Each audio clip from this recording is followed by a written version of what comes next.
जय यीशु की। मैं हूं प्रियंका डामोर और आप देख रहे हैं रेडियो वर्ताशीषा की हिंदी सर्विस।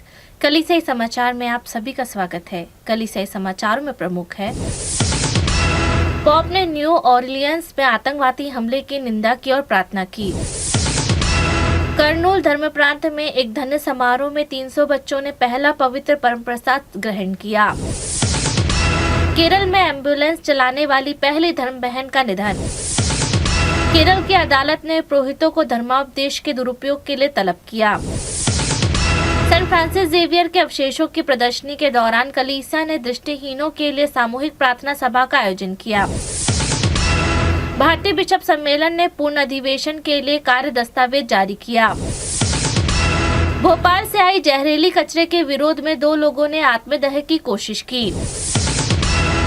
शीर्ष नेताओं से ईसाइयों पर अत्याचार बंद करने को कहा गया। बेंगलुरु के आर्च बिशप को उत्पीड़न याचिका पर प्रधानमंत्री के जवाब का इंतजार।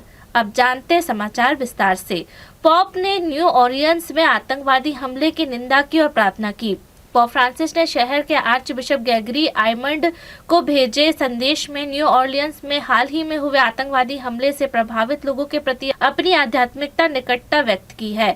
पॉप ने कहा है कि वे 1 जनवरी को हुए हमले में हुई जान माल की हानि के बारे में जानकर बहुत दुखी है, जिसमें 42 वर्षीय एक व्यक्ति ने तेज गति से एक पिकअप ट्रक को भीड़ में घुसा दिया था, जिसमें 15 लोग मारे गए और दर्जनों लोग घायल हो गए।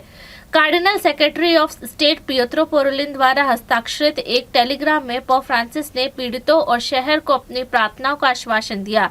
उन्होंने सर्वशक्तिमान ईश्वर की प्रेमपूर्ण दया के लिए समर्पित किया। उन्होंने प्रभु में शांति और शक्ति की प्रतिज्ञा के रूप में अपना आशीर्वाद भी दिया। कर्नूल धर्म प्रांत में एक धन्य समारोह में 300 बच्चों ने पहला पवित्र परम प्रसाद संस्कार ग्रहण किया। कर्नूल धर्म प्रांत कोसिगी में सेंट जॉर्ज चर्च और सेंट केशरी में कार्मल मठ चर्च के साथ 300 बच्चों द्वारा अपना पवित्र परम प्रसाद ग्रहण करने पर खुशी मनाई। यह भव्य समारोह कोसिगी के माउंट कार्मल हाई स्कूल परिसर में हुआ, जिसमें कर्नूल के बिशप गोरंटला जोनहास ओसीडी ने कार्यभार संभाला। बिशप जोनहास ने अपने प्रवचन में संस्कारों के गहन महत्व पर जोर दिया। उन्होंने पवित्र परम प्रसाद की तुलना आत्मा के पोषण से की। जैसे भोजन शरीर को पोषण देता है, उन्होंने पवित्र आत्मा, उसके उपहारों और फलों को प्राप्त करने के क्षण के रूप में पुष्टिकरण के महत्व पर भी बात की। केरल में एम्बुलेंस चलाने वाली पहली धर्म बहन का निधन। केरल की पहली महिला एम्बुलेंस चालक सिस्टर फ्रांसिस अयालतील का 30 दिसंबर को 74 वर्ष की आयु में निधन हो गया। दीना सेवा सभा के सदस्य का निधन केरल के कन्नूर जिले के एक गांव पटुवम में सेंट एंजेला होम में हुआ, जहां वे कुछ वर्षों से सेवानिवृत्त जीवन जी रही थी। सिस्टर फ्रांसिस ने 1975 में एम्बुलेंस चालक का बैज हासिल किया, क्योंकि स्वदेशी मंडली के पास उनके एम्बुलेंस चलाने के लिए कोई नहीं था। इससे पहले उन्होंने कोझिकोड से पहले प्रयास में ड्राइविंग लाइसेंस प्राप्त किया था। उन्होंने कई राज्यों में अपने कॉन्वेंट में सेवा की थी। केरल ऑनलाइन डाटा कॉम की एक रिपोर्ट के अनुसार वे आधी रात को भी गरीब मरीजों को अस्पताल ले जाने के लिए तैयार रहती थी। उनका जन्म मैरी के रूप में मथाई और अनम्मा के घर में हुआ था, जो मध्य केरल के कोट्टायम जिले से कन्नूर से चले गए थे। केरल की अदालत ने पुरोहितों को धर्मावदेश के दुरुपयोग के लिए तलब किया। केरल की एक अदालत ने कैथलिक पुरोहित को तलब किया है, जिसने कथित तौर पर कुछ पल्ली वासियों को बदनाम करने के लिए एक धर्मावदेश का इस्तेमाल किया था। कथित तौर पर पल्ली वासियों ने पल्ली खातों में पारदर्शिता की मांग की थी। सेंट अगस्टिन चर्च थलामुकल्लील के पूर्व पल्ली पुरोहित फादर जोसेफ कदाविल को 18 फरवरी 2025 को चावरा के प्रथम श्रेणी न्यायिक मजिस्ट्रेट के समक्ष पेश होने के लिए कहा गया है। 200 साल पुराने पैरिश क्लिवोन लैटिन धर्म प्रांत के अंतर्गत आता है। यह मामला फादर कदाविल द्वारा 1 दिसंबर 2019 को थलामुकलीपल्ली में रविवार के पवित्र मिस्सा के दौरान दिए गए उपदेश से संबंधित है, जब वे वहां तैनात थे। उन्होंने कथित तौर पर 6 पल्ली वासियों के साथ दुर्व्यवहार किया, जिन्होंने पहले उन पर चर्च निर्माण खातों में पारदर्शिता नहीं बनाए रखने का आरोप लगाया था। उन्होंने अपने बिशप को भी सूचित किया था। सेंट फ्रांसिस जेवियर के अवशेषों की प्रदर्शनी के दौरान कलीसिया ने दृष्टिहीनों के लिए सामूहिक प्रार्थना सभा का आयोजन किया। सम्मिलनता और आस्था के एक हार्दिक संकेत में गोवा और दमन के आर्चडायसिस के तहत विकलांग बच्चों के लिए सेंट फ्रांसिस जेवियर के प्रशिक्षण केंद्र ने पुराने गोवा में प्रशिक्षण केंद्र में दृष्टिहीन व्यक्तियों के लिए एक विशेष यूखरिस्ट उत्सव का आयोजन किया।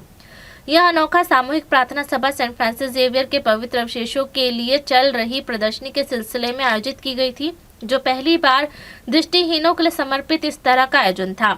कैथेड्रल में आयोजित पवित्र अवशेषों की 18वीं प्रदर्शनी 21 नवंबर 2024 को शुरू हुई और 5 जनवरी को आर्च बिशप नेरी कार्डिनल फेराओ की अध्यक्षता के एक भव्य यूकरिस्ट उत्सव के साथ समाप्त हुआ। भारतीय बिशप सम्मेलन ने पूर्ण अधिवेशन के लिए कार्य दस्तावेज जारी किया। भारत के कैथलिक बिशप सम्मेलन CCBI ने 4 जनवरी को अपने पूर्ण अधिवेशन के लिए कार्य दस्तावेज सार्वजनिक किया। 28 जनवरी से 4 फरवरी तक भारतीय धर्माध्यक्षों की सभा मिशन के लिए धर्म सभा के मार्गों को समझना विषय पर केंद्रित होगी। अधिवेशन से पहले सम्मेलन के महासचिव ने भारत भर में धर्म प्रांतों, धार्मिक मंडलियों और आम लोगों के समूहों को एक प्रारंभिक दस्तावेज और प्रश्नावली भेजी, जो वर्तमान में जनसंख्या के हिसाब से दुनिया का सबसे बड़ा देश है। यह दस्तावेज और प्रश्नावली भागीदारिता को प्रोत्साहित करने और सामूहिक विवेक प्रक्रिया के लिए विविध लेकिन समावेशी अवलोकन प्राप्त करने के लिए जारी की गई थी। भोपाल से आए जहरीली कचरे के विरोध में 2 लोगों ने आत्मदाह की कोशिश की। स्थानीय सरकारी अधिकारियों ने बताया कि 2 लोग ने दशकों पुरानी भोपाल औद्योगिक आपदा से निकलने खतरनाक कचरे से निपटने के विरोध में 3 जनवरी को खुद को आग लगा ली।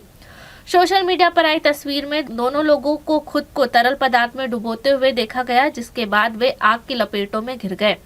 हालांकि अधिकारियों ने कहा कि वे बच गए। अधिकारियों द्वारा 40 साल पहले भोपाल शहर में हुई दुनिया की सबसे घातक औद्योगिक आपदा से बचे सैकड़ों टन खतरनाक कचरे को निपटान करने के लिए पीथमपुर शहर ले जाने के बाद विरोध प्रदर्शन शुरू हुआ। पीथमपुर जिले के धार के प्रशासनिक प्रमुख प्रियांक मिश्रा ने कहा, आत्मदाह का प्रयास दुर्भाग्यपूर्ण था, लेकिन दोनों लोग अब सुरक्षित हैं।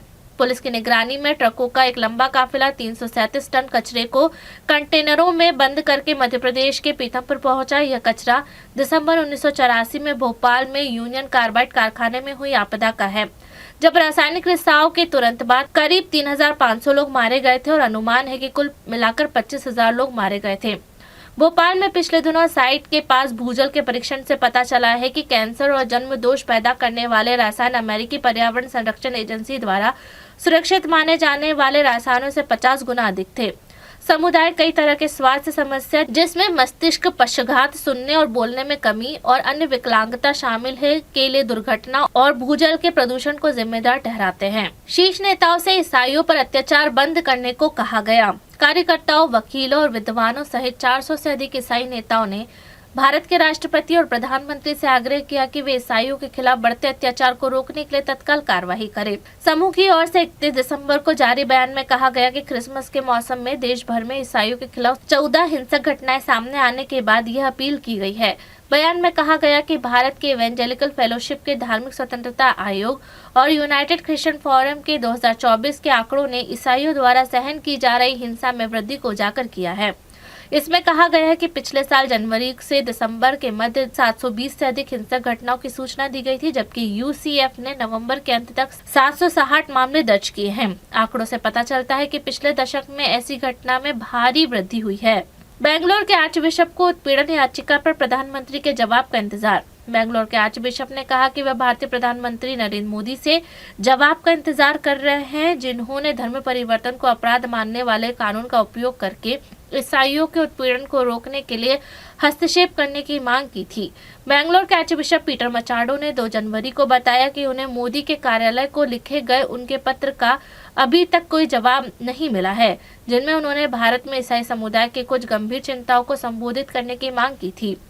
मचाडो ने 23 दिसंबर को मोदी के कार्यालय को पत्र लिखकर प्रधानमंत्री से 5 उपहार मांगे थे, जो क्रिसमस के दौरान भारत में ईसाई समुदाय को खुश कर देंगे। मचाडो ने कहा, हम केवल आवेदन करते हैं और आवेदन करते हैं। प्रधानमंत्री से हमारी गंभीर चिंताओं पर अच्छी प्रतिक्रिया की उम्मीद करते हैं। उन्होंने उम्मीद जताई कि उन्हें जवाब मिलेगा। मचाडो ने मोदी से कहा कि वर्तमान में 12 राज्यों में लागू धर्मांतरण विरोधी कानून दुखद है, जो अक्सर ईसाइयों के अन्यायपूर्ण उत्पीड़न का कारण बनते हैं। इसी के साथ कलीसिया समाचार समाप्त हुए। अगली बार फिर मुलाकात होगी नई खबरों के साथ। नमस्कार। रेडियो वेरितास एशिया आपके लिए लेकर आए हैं RVA mobile app. RVA mobile app पर हमारे विभिन्न प्रकार के कार्यक्रमों का लाभ लें, हमसे जुड़े और एशियाई ईसाईयत की आवाज का हिस्सा बने। आज ही ऐप स्टोर एवं प्ले स्टोर से RVA मोबाइल ऐप डाउनलोड करें।